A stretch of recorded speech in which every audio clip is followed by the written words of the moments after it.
Hey, what's up, everybody? I want to welcome you to another episode of the Dreamers Pro Daily Recap, where we give you a recap of all of the hot topics that we covered that day. You can catch them in their long format and also catch it fully streaming for free on Apple Podcasts.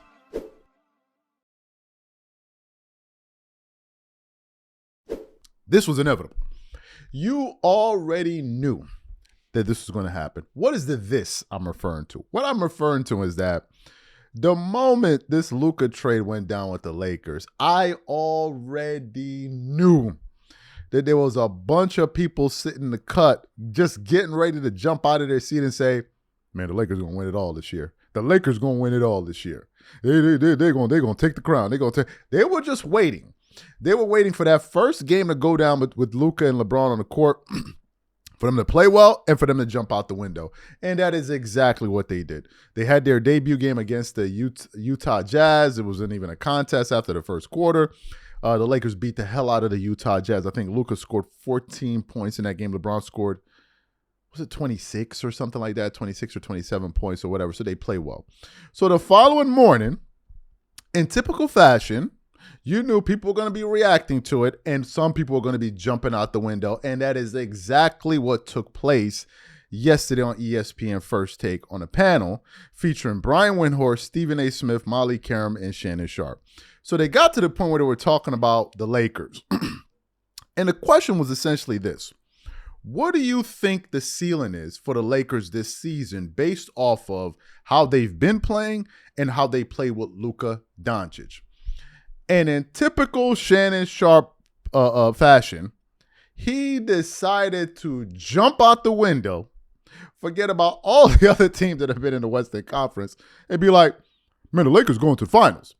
And the moment he said that, literally, the moment he said that, Brian Windhorst looked like he was about to walk off the set. His head dropped. You could see like he was getting visibly annoyed because I think he was getting annoyed because he knew that Shannon spent absolutely zero thought in that analysis, and he was just being a prisoner of the moment.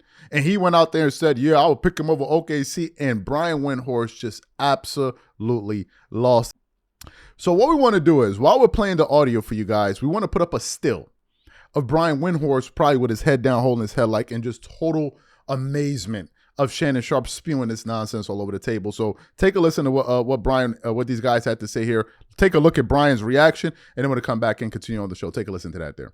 But in all seriousness, Shannon, obviously because you are a Lakers fan, how far do you want to see this team go? Like, what are your expectations? If I'm not mistaken, Wendy, correct me if I'm wrong, I think with 19 losses, I think they're like third in the Western Conference. I think they're fourth right now. Fourth, okay. I can see them moving up. Third in the loss column, think that's right. What'd you say, Wendy? Tied for third.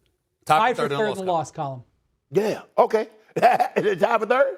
I can see us being second or third. Hey, you know what that means, Stephen A? That's one thing. Now he got somebody that can take the pressure off him. Luka can go on one of them scoring binges. LeBron can facilitate. Even if both guys are off the court, you still got a ball handling Austin Reeves. Don't say anything now, but Kobe of the Ozarks been getting people that work. So now, if you have both of those guys, now you got two guys that can score. If one of those guys are off, all three of them are on the court, you got three guys that can score. Man, hey, we go back to, hey, I tell you what. Let us get OKC in the Western Conference Finals. I guarantee. Oh my God. Ooh. What?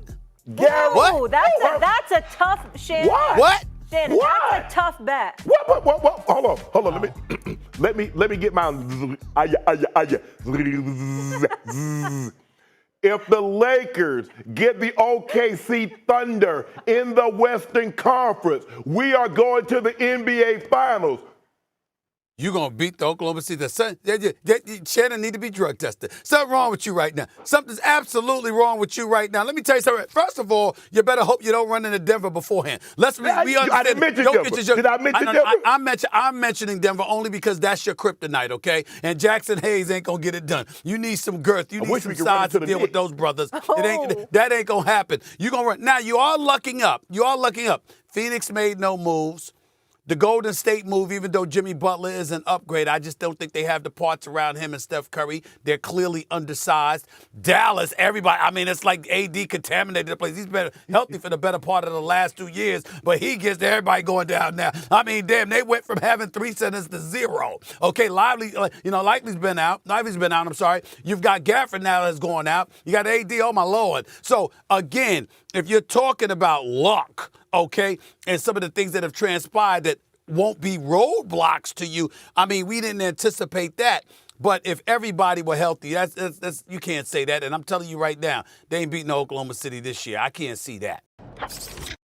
Look, their roster is terribly imbalanced. They have tremendous perimeter right now. In fact, if your biggest takeaway from last night is that they played these 3 guys together and Austin Reeves still had 22 points, still the ball in his hands a lot, that was a really good sign. Yep. But their interior is rough. Jackson Hayes is a career backup. He may have his moments. He's a career backup. The other 2 centers that they have right now are two-way guys. They're playing power forwards at center. Okay, if they draw Oklahoma City, Shannon, that's trouble, buddy. They are 42-9. They start 2 7-footers. They're just learning to play together. The Houston Rockets, their starting center is an all-star. The Denver Nuggets, their starting center is a 3-time MVP who is going to have a chance to win a 4th this year. Like, they draw those teams in the playoffs. They got a real problem with the matchups. They draw Phoenix. They draw Golden State. They draw Dallas with their centers all banged up. Yeah, I think there's some alignments where the Lakers can make a run, but they are out of position. That's why I am going to say that I don't think the Lakers have an expectation in this postseason. If they get the right matchup, they can make a run. If they don't, I'm not going to put pressure on them. Let them get a center before next season. So you heard and saw the exchange there. Let me tell you why Brian Windhorst was reacting the way that he was reacting to Shannon Sharpe's insane comments. Number one, if you look at the Western Conference standings, the Thunder are the only team in the NBA that have less than 10 losses. They're the only team. The Thunder currently have a record of 43-9. 43-9.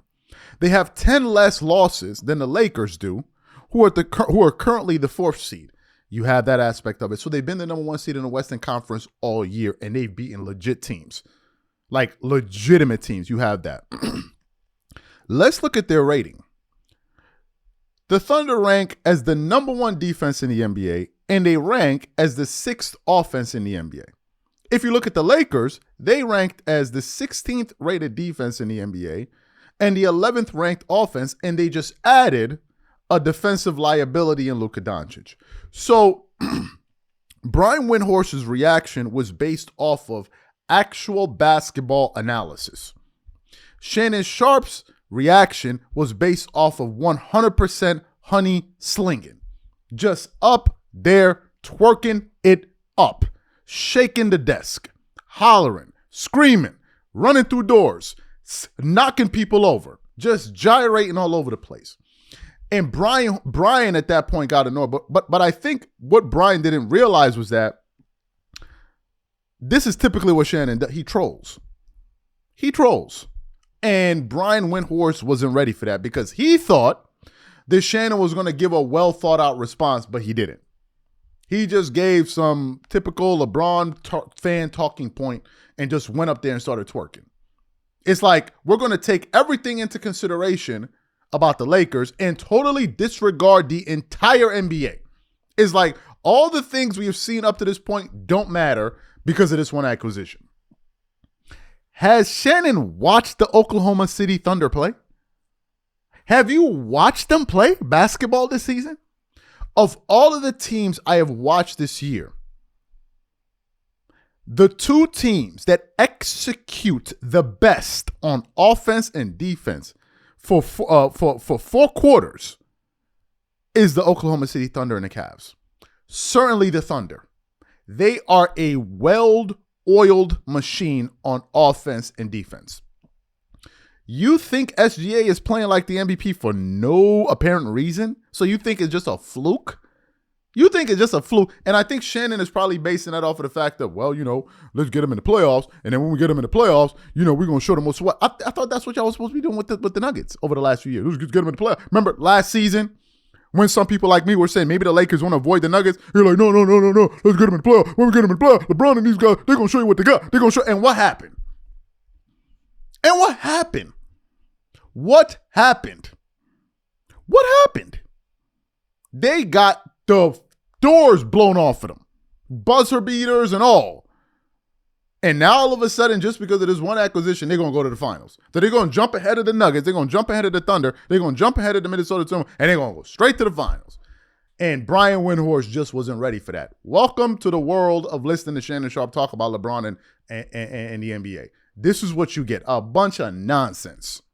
I agree with a lot of Shannon's takes when it comes to basketball. When it comes to LeBron, I agree with virtually 0% of all of what he has to say. The biggest talk in the NBA since the Luka trade has been, it's been the Luka trade, but in the aftermath of that, one of the things that they've been talking about is how will Luka and LeBron mesh, and what influence will LeBron have on Luka Doncic? At first, I understood. I was like, okay, this is acceptable as a talking point, but now they're trying to turn it into something else. What I've noticed is that now people are trying to turn it into, LeBron is going to teach Luka and teach him this and teach him. Like, yo, hold up a second here. Hold up. I get the point that y'all are trying to make. I understand what y'all are trying to say. But let's not go too far with it. Last time I checked, Luka was in the finals last year. The last time I checked. Before Luka put on a Lakers jersey, in his 5 years, he was a 5-time All-Star. 5 All-First NBA teams. Rookie of the Year. And led the league in scoring. So let's not get crazy here. He has the second highest scoring average in playoff history behind Michael Jordan. Let's not get stupid here. But nevertheless, that's what some people are trying to do. So it just so happened that this thing that I was talking about ended up being a topic item on Gil's Arena. And I saw a clip last night that featured this very, very heated back and forth on the panel between Rashard McCants and Gilbert Arenas, right? Now, Gil is pro-Lakers. He thinks the Lakers are going to win the championship, especially now after acquiring Luka Doncic. So I guess they were talking about what effect is LeBron going to have on Luka. And Rashard was coming from the standpoint of, what do you mean what effect he's going to have on Luka? Like, Luka been that dude. And it got into this fiery debate where both of these guys were making some pretty interesting points that I want to unpack today and really address. And I thought that it would be a very, very interesting topic for us to touch on. So what we want to do now is we want to play this heated exchange between Gilbert Arenas and Rashard McCants on this Luka Doncic, LeBron James topic. And then we're going to come back and really get into our thoughts. Take a listen to these guys here. I'm dripping, bro. Sub me out. I got to come right out. I'm out of breath. Bro, bro, come here. So he's jogging at. Right. So he is. Wait, hold on. Cruise control. He is. So that's scary then. It is scary. If he played harder, we would. Man, bro, what was he talking about? So you don't think him getting around LeBron James is gonna turn that up? Because he ain't been around nobody that can help him. Of course he has. Since in Dallas. So if he's doing this right now at 25 and he got with LeBron James right now, what do you think's gonna happen? He ain't been around nobody. No, who has he? Has that next Nick, level? think about that though, Nick. Like he hasn't been. Anthony Davis has been around LeBron James for 5 years. Two different players. Two different players. What did Dirk Nowitzki in the all-time? Two different players. Davis learn? He learned how to be a champion. He learned. Hey, what did Austin Reeves say? There's a big old thing about Austin Reeves when he said he heard LeBron James was coming to the gym and he said, I want to beat him to the gym. He was coming in at, 2:30, 1:30, and then he said something, I'm like, He said, well, I'm not just going to be sitting at the gym all day like he does.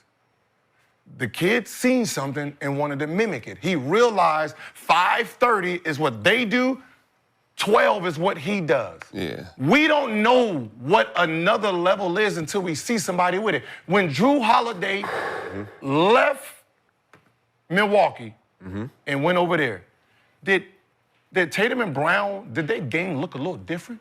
Did it look a little bit more like they want it because they have somebody that's showing them how to do it? So you can say he doesn't have it. We can see that. Are you going to bring somebody who can give it to him? That's all it is. He didn't have Dirk. He didn't have J. Kidd to help him. He did. No, he didn't. He got that in. So here is his coach. That's what. Nick, it's getting out of hand. Nick, it's getting out of hand. It's getting out of hand. What that mean? It's getting out of hand. Y'all not making it make sense. Dirk can't even walk. Make no sense. Dirk can't even walk. What does that have? What the hell he gonna teach him? He can't even walk. What do you mean? Come on, man. No disrespect, but Dirk. What you mean? I'm happy it's so we much. got him, I gotta be able to get out here with you, bro. It's a real big talent. I've never been around. What great talent has he been around? Why do I have to be around a great talent? Who has Joker been around? Who are you gonna learn? Who has Joker been around? Who are you gonna learn? Who has Joker been around? And if somebody answer the question. And is he lazy? I'm Does he asking look like he's I'm in asking shape? a question. Does he look like he's in shape? Can you answer it? Does he look like he's in shape? Can you answer it? No. No, Does you he can't. look like All he's right. in shape? Who else? Giannis. Who did Giannis learn from? I'm waiting for answers. Does he look like he's in shape? Now Luka got to learn from somebody. Oh my God. We got 2 MVPs. That don't need to learn from nobody. I ain't talking about in shape. I'm just talking about playing hard. If somebody said Joker don't play hard, we will all say, yeah, it looked like he out there. But who we gonna learn from? Right? Who we gonna learn? They're not saying we need to bring somebody in to show him how to do this and do that. Would we say that? So you heard what these guys had to say. What are my thoughts on what they had to say? As I was listening to them go back and forth, I realized that both of them are making some very interesting points. They both made some sound points. Okay, I think Gil is right, and I think so is Rashad. Let's speak to the point about what Gil said about players having an influence on other players. That's 100% true. We've seen examples of that. I'll give you an example. Look at the 2008 Olympics. Go watch the stories. Prior to that, Kobe was head and shoulders above the NBA. But then what happened was when those guys, D-Wade, Melo, and LeBron got to spend the time working out with Kobe and seeing how he truly trained, all of their games went to the next level by spending those summers with him. So you can be influenced positively by being around someone that has a lot of experience, right? Especially that's been doing it for a long time or longer than you. So there's an example there. There's also an example of Kobe learning from Michael Jordan by speaking to him. There's another example of Kobe training with Hakeem Olajuwon with his footwork by working out with him. So there have been many examples of this. But then Rashard brought up a good point, which was, well, then how do you explain Nikola Jokic and how do you explain Giannis Antetokounmpo? And he got him there as well. How do you explain that? How do you explain Nikola Jokic? Who's Nikola Jokic been spending time around? And he's better than everybody in the NBA. You got a point there. Even the Luka. Luka's almost better than everybody in the NBA. Who's he been spending time around? He brought up Giannis. Giannis is almost better than, these are top 3 players, top 5 players in the NBA. They're better than the entire league. So who did they spend time with? And there Rashard had a point. So I think what Rashard was trying to say was, don't give LeBron all of this credit. Like he's gonna stop. Like Luka is who he is. Luka is the better player. That's the vantage point that Rashard is coming from.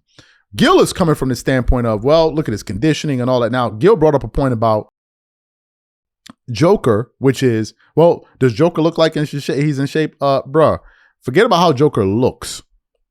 Joker is one of the most in shape players in the NBA. He can run for an entire game. Now, if you're talking about having muscles and being chiseled and all of that stuff, you're just talking about aesthetics.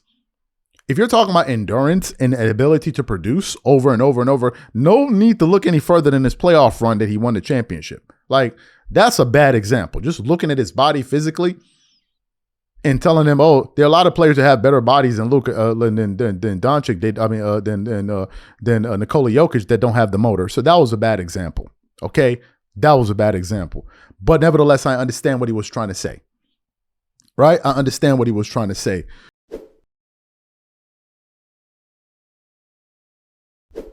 As you guys know, we just came off the most viewed Super Bowl in the history of the Super Bowl. I think the halftime show with Kendrick Lamar broke the record for 133 million viewers. I think that broke the record that was previously held by Usher, who had 123 million, if I'm not mistaken. And then before that, I think it was Rihanna. So it was a very big Super Bowl performance in terms of the eyeballs. Now, in terms of the performance itself, there seems to be a mixed bag of opinions. I was one of the people that liked it a lot, but there are some people that really hate it. They said it was terrible or whatever, for whatever reason, right? That's up to you guys to decide. It's all subjective as art. So you have that aspect of it. But towards the end of the Super Bowl performance, which I did watch, Kendrick Lamar performed his song "Not Like Us," which was like the second to last song he produced. And then, so as he's performing the song, there's a part where you see Serena Williams dancing, right? And while I was watching it for the first time, it didn't kind of correlate in my mind, like, okay, why is she there? We're just maybe she's from California. I didn't know. I didn't think much of it. So that happened. And then in the aftermath of it, people started having opinions about it. As I'm hearing more information about it. Oh, Serena Williams married. I didn't even know. I don't, what these people be doing.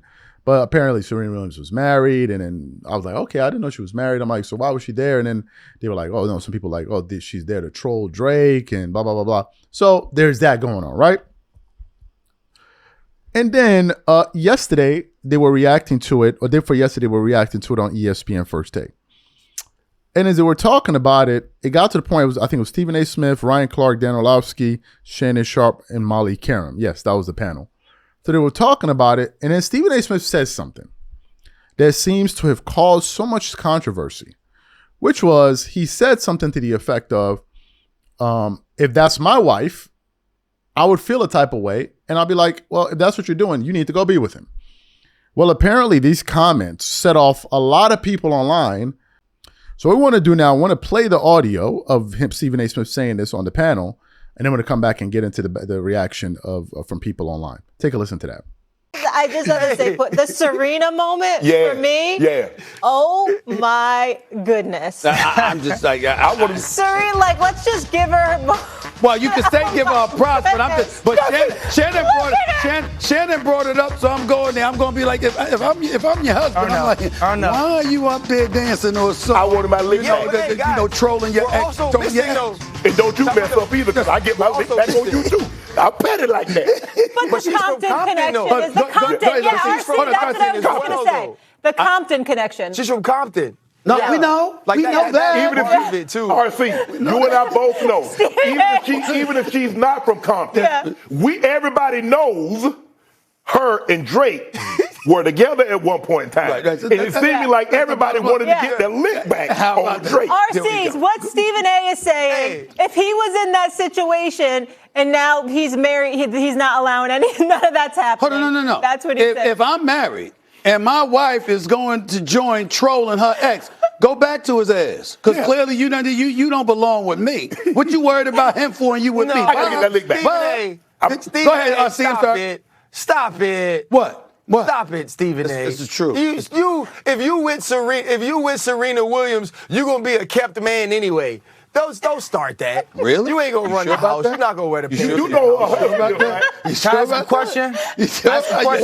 Hold on. RC's hilarious. He said you're gonna be a kept man. Oh, hey, yeah. Okay. I think Alex is doing pretty well. He found Reddit. And he sold Reddit for a good chunk of change. I think he okay. Yeah, he got. Like I said, I know Alex. Hold on. Dio got something to say. Dio got something to say. Go ahead, Dio. You got something to say? Stop. He's raising his hand. We got to hear from Dio. I want to hear this one. Well, I did not know that Serena dated Drake, so not everybody does, Shannon. Not surprisingly. Oh, my God. So you heard what Stephen A. Smith had to say, right? And then the reaction came in. I just want to read from a few posts. I got one from US Weekly. And I'm just going to read. They reacted to what? Let's show what she said. It says Stephen A. Smith would divorce Serena Williams over Super Bowl cameo. Let's read through some of the comments. Somebody said, nobody cares what Stephen A. Smith thinks. Serena's the queen. Another person, well, good. They aren't married anyway, huh? Another person said, I'm not sure, and I'm sure Serena would divorce him over that chewed up hairline. Another person said, did anyone ask him his opinion? Another person said, I'm sure she's devastated. Another person said, she literally just danced, laughing my ass off. Little energy. Another person said he wishes she would look in his direction. Another person said she was great. She was having fun. Let her be her. And on another post, this is from Hollywood Unlocked. They post the same thing. Social media lights Stephen A. Smith up for saying he would divorce Serena Williams over Super Bowl cameo. One person said he needs to be worried about his hairline that left him. Another person said, and her husband was in the stands cheering her on. Hashtag insecure man. Another person said, too busy to get married, but not too busy to speak on married folk. Wonders shall never end. Another person said, Serena looked the F good and I'll look for one more.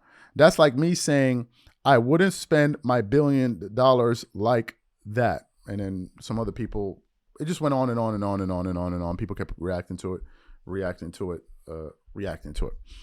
Okay, what are my thoughts about this? I'm gonna keep it a buck with y'all. Who it offends, it offends. That's your damn business. But now I see why a lot of people ain't married in the States. It makes perfect sense. It makes perfect sense. These comments reveal that to me clearly. And now it makes sense. I'm not surprised by it. I'm not surprised why men and women have so many issues in the United States. This is it right here. This perfectly encapsulates it. So let me get this straight. Stephen A. Smith said if Serena Williams was his wife, meaning if it was her or anybody he was dating that was trying to troll her ex, he would then ask the question, or say rather, if you still harbor this level of animosity towards that guy, then I think you need to go ahead and be with him. Stephen A. Smith saying that made him a bad person. You got some people out there calling him an insecure man and all of this other nonsense. Look, I'm going to speak for the men in the room. We'll leave those that like to pander, we'll leave them to the side. A lot of guys would not go for that. It has nothing to do with insecurity. It has nothing to do with insecurity. It has everything to do with respect. That's what it is. It has everything to do with respect. If you respect me, you're not doing that. Number one. Number two, why is that even on your mind? If you were me, why is your mind over there? These are real questions to ask. If you're with me, why is your mind over there? So, for me as a married man, which I am, if my wife did that, we ain't going to be rocking together for much longer because you disrespected me. Period. And it's disrespect both ways. If it was the husband that was up there doing that to troll his ex, that's also disrespect. It's also disrespectful to the woman. This is not about thinking about being insecure. It's about respect. And if there's no respect in a marriage, you have no marriage. But people that, I'm just going to keep it a buck, that want to be ratchet and still be married, have one foot in and one foot out, want to defend this. Oh, no, you're just insecure. Nah, I'm not. You have not fully committed. You still want to live the single girl, single boy life, but then want to be married. Nah. The fact is, marriage is about give and take. If you have a mentality of a single person, but then you want to get married, you're not serious. Get the out the way. Stop wasting people's time at the altar. If you know you're not ready to be committed and give up certain things and be responsible and beholden to another person, then don't get married. Nobody is forcing you. But if you do get married, understand that you need a certain level of maturity, responsibility, and you need to be accountable. And you need to understand that when you're married, you're also representing the marriage and you have to respect your partner publicly. And for Stephen A. Smith saying that make him an insecure man, I understand why so many people are not married. And I'll give you guys a quick example before we close. There was a friend of mine that I knew when I was in college. She was a nurse that worked at the university. And she said to me, she's like, there's a guy that I'm seeing. I want you to hear the story. It's a true story. I'm not going to say her name. There's a guy that I'm seeing, but I feel like he's insecure. I said, what makes you feel like he's insecure? She said, because one of my closest friends is a guy. I said, okay, we already got a problem. But I said, continue with the story. She said, he's a guy, right? But I think she said he's not straight or something like that. But anyway, she said, or like a guy or another guy or something like that. I don't remember that detail. And she said, sometimes he sleeps over my house. But nothing goes on between us because we're just friends. And the guy that I'm talking to doesn't like that. And he wants me to draw boundaries with the guy that's her friend. Right? No, he was straight. The guy that's her friend. And she's like, I don't want to give up my friendship with my friend to appease this guy that I'm talking to. And I told her, I said, look, I said, no normal guy is going for that. She didn't like what I said, but I told her the truth. I said, no normal guy is going for that. You can't have the two. She was like, oh, no. This conversation was had how many years ago? 6 years ago. Today, she's still single. Till today. And now she's in her 30s. Or thereabout. And she's still single. What is the moral of the story here? You want to play that game, you're going to see how far it's going to take you. No serious man is going to go for that. Ladies, if you're watching this show, I'm sorry to break it to you. Ain't no serious dude going for that. Ain't no real man tolerating that type of disrespect. Ain't got nothing to do with being insecure. I'm not tolerating it. I ain't tolerating it. And I would not disrespect my lady in that way either. I'm just not. When you're a married man, you got to know how to move and behave properly. You can't be out there behaving like a dumbass, and then people are saying, "Oh, that's that woman's. Look, see your husband. Look how he was." Nobody wants that type of nonsense. On both sides, you don't want to be doing things where people be, "Oh man, that's disrespectful to your wife. Why are you doing that?" So you got to carry yourself as a grown man, and as a woman that says you're a woman, but you want to behave like a girl and be like, "Oh no, I don't know." That means you're not serious. You haven't fully matured yet. Or you haven't come to terms with what it means to be a wife. These are the facts. Whoever is offending while you're watching, be that way. You can call me insecure. I am married. I'm married. And as an African man, we definitely not going for that. Ain't no African man gonna sit up there and tolerate that nonsense. What African man you know they're gonna sit up there and tolerate it? So I feel like the women that are trying to look for these dudes, you must be looking for some type of weak dude that would accept your nonsense. And there's some men that are saying, nah. Now there are other guys that will sit up there and pander. Oh, you know, it's his wife and I'm going to do this, I'm going to do that. Forget about these dudes.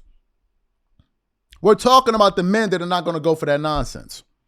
And what Stephen A. Smith did was give you a perspective of a lot of men out there. And now y'all want to crucify him. I hope if he talks about it, he doubles down. You got to understand that there are a group of men out here that feel that way. Not all. There's some of them that don't. Go be with them. Go be with them. Go be with those dudes that they don't care no matter how you dress. Go outside looking any kind of high way, whatever. They're dudes all for that. And then there are other dudes that's just not going to go for it. And it's both ways. It's not about how my woman dress. It's about, wait, is this respectful to us here? How you're dressing. Even me as a man. How am I out here dressing? How am I carrying myself? Is this respectful to our marriage? If it's not, then change it up, bro. It's called being a man and being accountable and understanding you have responsibilities. And if that offends some women, so be it. That's life. You'll find the guy that you're looking for, or you may not.